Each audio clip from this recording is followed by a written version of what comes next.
Good morning students. हमने यहाँ तक पढ़ लिया था कार्य ऋणात्मक होता है और ये जो वेव है, ये जो तरंग है, ये साइन की तरंग होती है।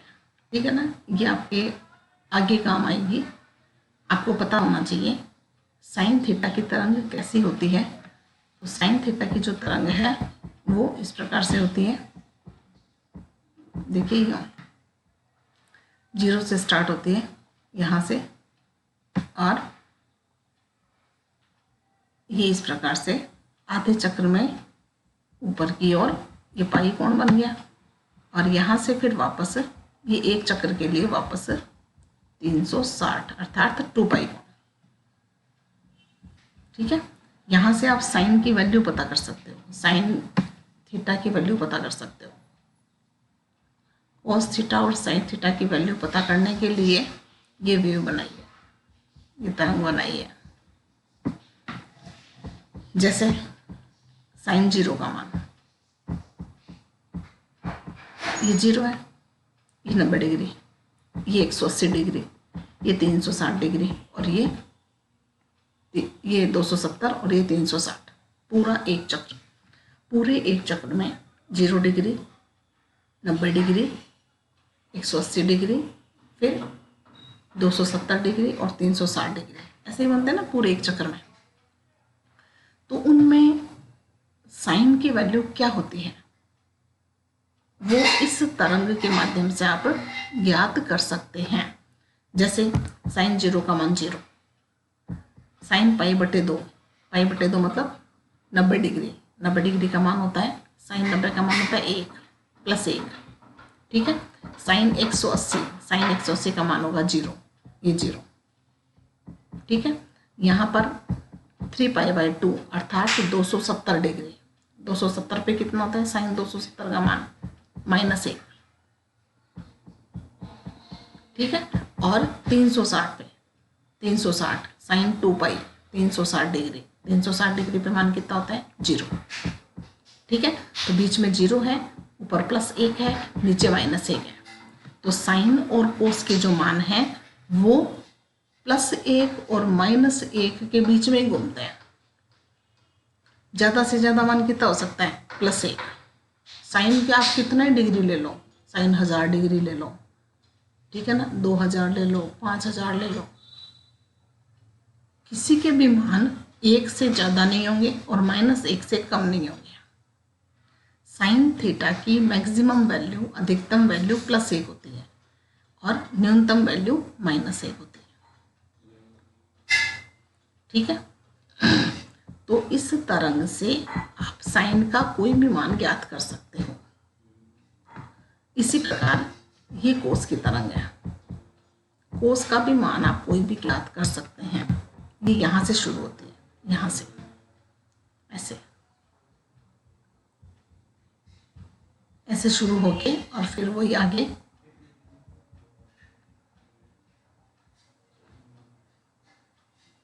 इस प्रकार से चलते हैं। ठीक है, तो यहाँ देखिए 0, यहाँ π/2, यहाँ पाई, यहाँ 3π/2 और यहाँ 2π। पूरा एक चक्र कंप्लीट हो जाता है। यहाँ पे इतनी दूरी पर एक चक्र कंप्लीट हो जाएगा। कैसे?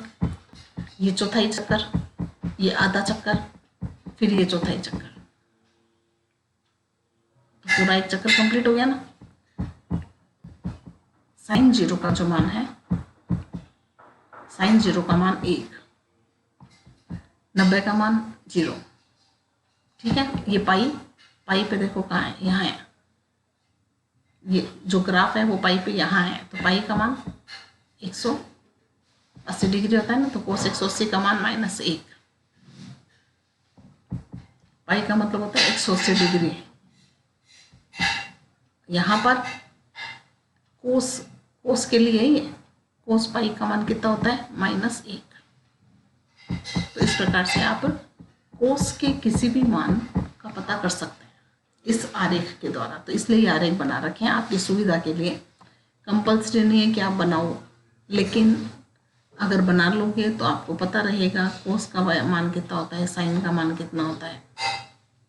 जैसे आपको पूछ ले कोस 3 पाई का मान कितना होता है, तो कोस 3 पाई का मान देखो, 3 पाई पर आ रहे कहाँ, यहाँ है, तो -1।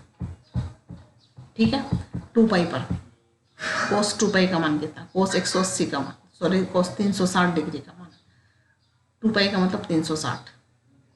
360 पर देखो आ रहे कहाँ, यहाँ है, यहाँ है ना, तो इसकी सीध में देखो +1, तो कोस 360 डिग्री का मान कितना होता है, +1। समझ गए।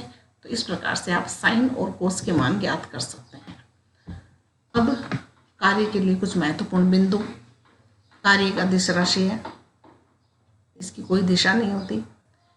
यदि विस्थापन बल की दिशा में हो तो कार्य धनात्मक होता है। ये 3 बिंदु अपन ने पढ़े थे, कार्य धनात्मक, कार्य 0 और कार्य ऋणात्मक। ये तीनों बिंदु अपन ने पढ़े थे। ठीक है, धनात्मक कब होता है, जब थीटा का मान 0 डिग्री हो। थीटा का मान जब 0 डिग्री होता है तो कार्य क्या होता है, धनात्मक होता है। और 0 डिग्री कब होगा, जब विस्थापन बल की दिशा में होता है। ठीक है, यदि विस्थापन में बल की दिशा परस्पर विपरीत हो, विपरीत का मतलब क्या हुआ, बल अपन इधर लगाएं और विस्थापन इधर हो, दोनों विपरीत दिशा में। जैसे अपन ने बॉल का उदाहरण लिया था, बॉल ने हमने दीवार पे मारी थी, हमने बल इधर लगाया और विस्थापन कहाँ हुआ, पीछे की ओर। तो यदि विस्थापन बल की दिशा विपरीत हो तो किया गया कार्य ऋणात्मक होता है। यहाँ ऋणात्मक लिखा हुआ ही नहीं है, तो किया गया कार्य ऋणात्मक होता है, माइनस में। ठीक है, किया हुआ कार्य कैसा होगा, माइनस में होगा, किया गया कार्य ऋणात्मक होगा। चौथा बिंदु है, यदि विस्थापन व बल के मध्य परस्पर 90 डिग्री का कोण हो। 90 डिग्री का कोण जब बल और विस्थापन परस्पर लंबवत हो। अपन ने कुल्ली का उदाहरण लिया था, एक व्यक्ति फर्श से बैग उठाता है और सीधे सीधे चलता है। ठीक है ना, तो विस्थापन तो कहाँ हो रहा है, आगे की ओर, बल कहाँ लग रहा है, नीचे की ओर। तो 90 डिग्री होगा तो क्या होगा, किया गया कार्य 0 होगा। ये बिंदु अपन ने पढ़ लिए थे। क्लियर, समझ में आए। अब अपन अगला बिंदु देखते हैं, दूसरा हेडिंग, दूसरा बिंदु। यदि स्मॉल m द्रव्यमान h से ऊर्ध्वाधर नीचे की ओर गुरुत्वीय त्वरण g के प्रभाव में गिराया जाता है तो पिंड पर लगने वाला बल F बराबर mg। देखिए, यदि m द्रव्यमान का पिंड जो है वो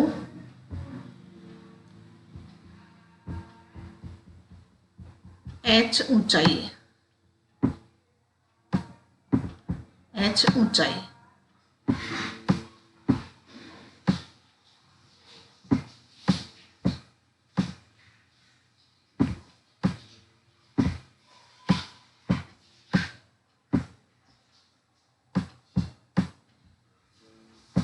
h ऊंचाई से ऊर्ध्वाधर नीचे की ओर गुरुत्वीय त्वरण, यहाँ त्वरण आएगा, गुरुत्वीय त्वरण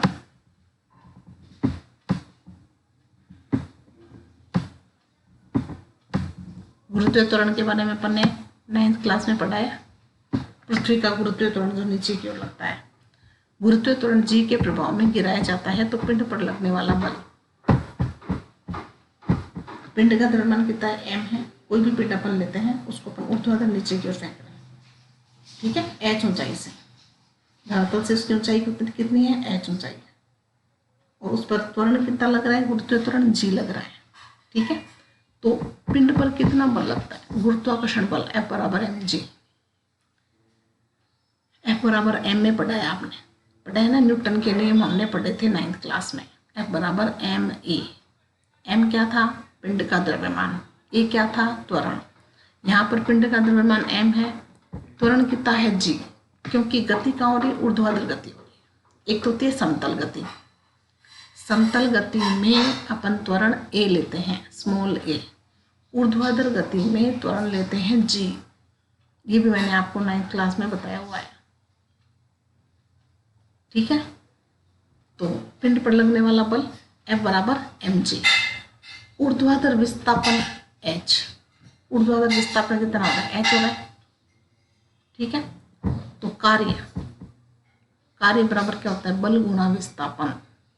कार्य बराबर क्या होता है, बल गुणा विस्थापन। बल कितना है mg, विस्थापन कितना है h, तो क्या आ जाएगा mgh। ठीक है, गुणा कर दो इनको तो mgh आ जाएगा। बात समझ में आ गई।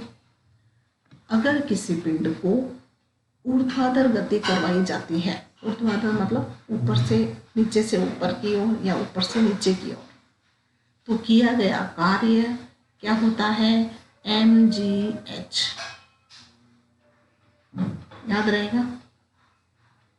अगर समतल दिशा में गति करवाई जाती है, कोई पिंड है, पिंड को अपन धक्का दे रहे हैं, समतल दिशा में अगर गति हो रही है, तब कार्य W बराबर होता है बल गुणा विस्थापन Fs कोस थीटा, जो अपन ने पढ़ा है। ठीक है ना। इस स्थिति की स्थिति बदल गई। स्थिति क्या बदली कि अब हम जो गति करवा रहे हैं वो हम ऊर्ध्वाधर गति करवा रहे हैं, जमीन से उठा के ऊपर ले जा रहे हैं, नीचे ला रहे हैं। विस्थापन इस प्रकार से हो रहा है, आगे की तरफ विस्थापन नहीं होता। समझ में आ गया, अंतर समझ में आ गया ना दोनों में, जो अपन टॉपिक पढ़ रहे हैं। ऊर्ध्वाधर विस्थापन कितना हो रहा है, h है, तो कार्य बल गुणा विस्थापन। बल कितना है mg, विस्थापन है h, तो mgh। कार्य का मात्रक, कार्य का मात्रक क्या होता है, बल का मात्रक न्यूटन होता है ना, विस्थापन का मात्रक मीटर। तो बल का मात्रक तो न्यूटन है, विस्थापन का मात्रक मीटर है, तो न्यूटन इंटू मीटर। कार्य का मात्रक क्या हो जाएगा, न्यूटन इंटू मीटर, और उसको अपन क्या कहते हैं, जूल।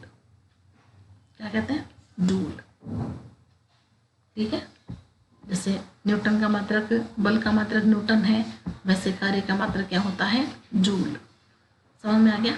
तो 1 जूल बराबर 1 न्यूटन गुणा 1 मीटर, या अपन यूँ कह सकते हैं जूल बराबर न्यूटन इंटू मीटर। यदि किसी वस्तु पर 1 न्यूटन बल लगाने पर विस्थापन 1 मीटर हो तो किया गया कार्य 1 जूल होगा। ये 1 जूल की परिभाषा है। जैसे अपन 1 न्यूटन की परिभाषा पढ़ते हैं, अपन ने 1 ओम की परिभाषा पढ़ी थी, अपन ने 1 वोल्ट की परिभाषा पढ़ी थी ना, ऐसे ही 1 जूल की भी परिभाषा है। ठीक है ना। इस प्रकार की राशियों को जब भी परिभाषित किया जाता है, हम अन्य राशियों को 1 कर देते हैं। जब 1 में 1 का भाग लगाएंगे तो 1 आएगा, 1 को 1 से गुणा करेंगे तो 1 आएगा। ठीक है ना। तो इस प्रकार से अपन इसको परिभाषित कर सकते हैं। तो 1 न्यूटन, न्यूटन को 1 कर दिया, मीटर विस्थापन 1 मीटर, मीटर को 1 कर दिया, तो जूल कितना होगा, 1 होगा। ठीक है, 1 जूल बराबर 1 न्यूटन गुणा 1 मीटर।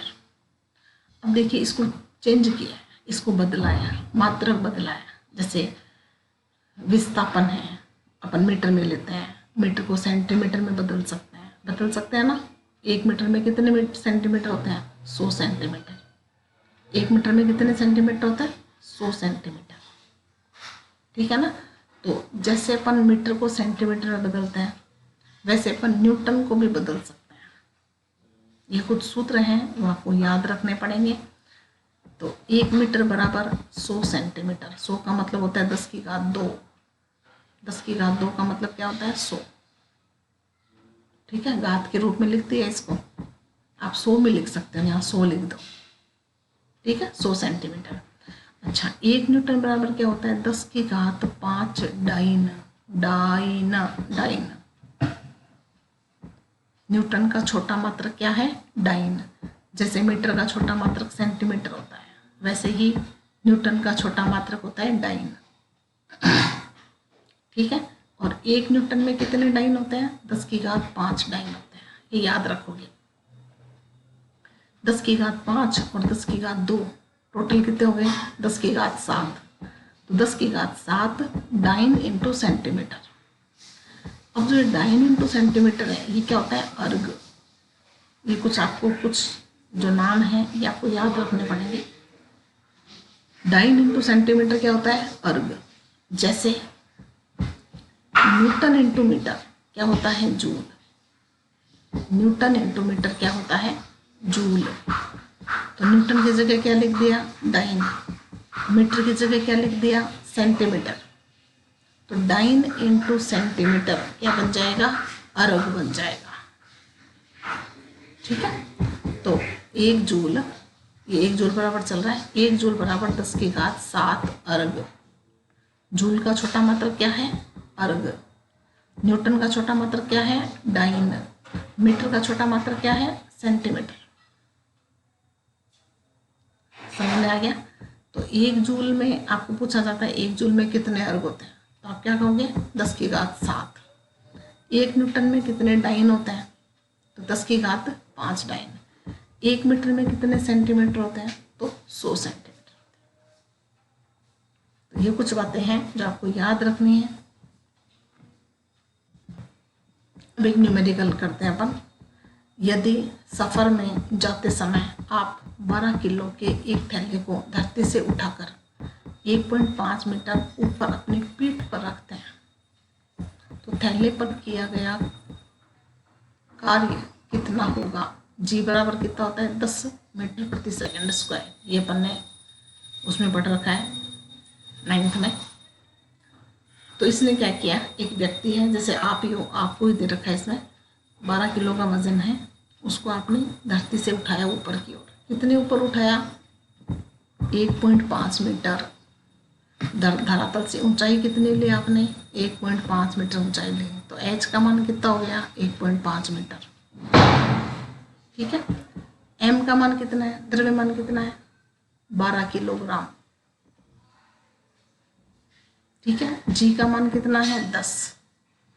कार्य का सूत्र, जब हम धरातल से किसी चीज को ऊपर उठाते हैं ऊर्ध्वाधर सीधा ऊपर की ओर, तो हम कार्य का सूत्र कौन सा लगाएंगे? mgh। अगर अपन किसी वस्तु को धक्का देते हैं और धक्का देकर उसको धरातल पर ही विस्थापन करवाते हैं, जैसे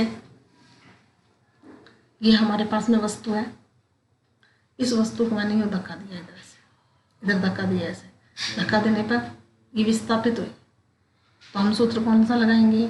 बल गुणा विस्थापन। अब मैंने क्या किया? इस वस्तु को मैंने धरातल है, ये धरातल है मान लो, इस धरातल से मैंने ऊपर की ओर उठाया ऐसे, तो हम कार्य का सूत्र कौन सा लगाएंगे? mgh। अंतर पता लग गया? दोनों में अंतर पता लग गया। धरातल से ऊपर की ओर उठाना और धक्का देना। धक्का देने में Fs बल गुणा विस्थापन और धरातल से ऊपर उठाने में mgh। क्लियर है? कोई कंफ्यूजन नहीं है? मिक्स मत करना दोनों को। तो m का मान कितना है? 12 किलोग्राम। h का मान कितना है? 1.5 मीटर। g का मान कितना है? 10। सूत्र क्या है? mgh। m का मान 12, g का मान 10 और h का मान 1.5। पॉइंट हटाओगे तो क्या आएगा? 10 आएगा ना। 0 से 0 काट दो, 15 को 12 से गुणा करोगे तो आएगा 180। 15 को 12 से गुणा करोगे तो कितना आएगा? 180 जूल। जूल को क्या लिखते हैं? जे से। जूल किसका मात्रक है? कार्य का। क्लियर है? समझ में आ गया? दूसरा, एक व्यक्ति 5 न्यूटन बल लगाकर रस्सी से बंधी वस्तु को इस प्रकार खींच रहा है कि रस्सी क्षैतिज से थीटा कोण बना रही है। यदि वस्तु को 30 मीटर ले जाने में कितना कार्य करना, इस वस्तु को 30 मीटर ले जाने में कितना कार्य करना पड़ेगा? cos 30 डिग्री का मान। क्यों? कि हमारा जो सूत्र है कार्य बराबर Fs cos थीटा, यही है ना। अब अपन ऊर्ध्वाधर ऊपर की ओर, कहीं भी शब्द पूरे न्यूमेरिकल में कहीं भी शब्द ऊर्ध्वाधर नहीं आया, नहीं है ना। तो हम वो पहला वाला सूत्र लगाएंगे, एफ एस कोस थीटा वाला। तो W बराबर एफ एस कोस थीटा, ठीक है। F का मान कितना है 5 न्यूटन, F का मान कितना है 5 न्यूटन। S विस्थापन कितना है 20 मीटर, S की जगह 20 मीटर गुणा कोस थीटा का मान कितना है 30, ठीक है। कोस 30 का मान आपने मैथ में पढ़ा होगा, आपको पढ़ा दिया होगा मैथ में, ट्रिग्नोमेट्री में। कोस 30 का मान होता है √3/2। कोस 30 का मान कितना होता है √3/2। इसको जब आप गुणा कर, इसको आप सरल करोगे, सोल्व करोगे तो यह आ जाएगा 0.866, ठीक है। √3 का मान यहाँ लिखोगे 1.732, कितना होता है √3 का मान कितना होता है 1.732/2, भाग लगाओगे तो यही आएगा। मैं यहाँ लिख देती हूँ, √3 का मान पता होगा आपको, मैथ में है ये, आपने पढ़ा भी होगा। √3 का मान होता है 1.732 बटे 2, तो ये लगभग आपके 0.66 आएगा। तो ये लिख दिया मान। 20 को 5 से गुणा करोगे तो 100 आएगा, और 100 को इससे गुणा करोगे तो 86.6, 86.6 जूल। तो व्यक्ति द्वारा किया गया कार्य कितना होगा 86.6 जूल, ठीक है। तो ये दोनों न्यूमेरिकल आपको नोटबुक में करने हैं। कार्य वाला जो मैंने MGH वाला बताया वो आपको नोटबुक में करना है। कोई बात आप नहीं समझ में आ रही है आपके, तो आप डाउट में आप मुझसे पूछ सकते हैं, ठीक है। तो आज के लिए इतना काफ़ी है, धन्यवाद।